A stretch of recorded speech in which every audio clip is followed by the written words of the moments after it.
Nous sommes conviés aujourd'hui à donner de l'écho à la Journée mondiale des fonctionnaires célébrée chaque année le 23 juin. Cette célébration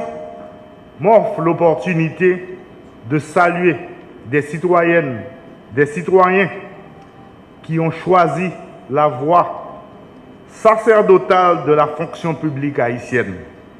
Ce faisant, ils servent la République dans toutes les sphères de la vie nationale,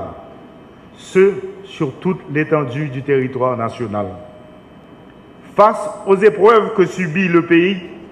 ils s'affirment comme les acteurs du premier plan du fonctionnement optimal, sinon de l'appareil administratif, du moins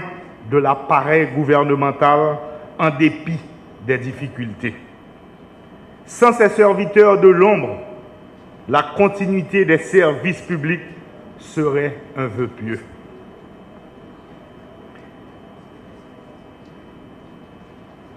Il ne fallait point de doute que les fonctionnaires se retrouvent au cœur de l'action du gouvernement, car ce capital humain qualifié est la cheville ouvrière d'une administration de services publics, où le maître mot demeure l'intérêt général. Nous nous confortons, en effet, dans la certitude que l'administration publique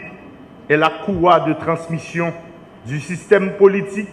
et que, comme le dispose l'article 234 de la Constitution, elle est l'instrument par lequel l'État concrétise ses missions et ses objectifs. S'il est vrai que les autres autorités politiques et administratives à la tête de l'État sont investies du pouvoir de décider, il est tout aussi vrai qu'elles ne peuvent pas assurer par elles-mêmes l'exécution de leurs décisions. C'est tant par l'action diligente qu'intelligente de nos milliers de fonctionnaires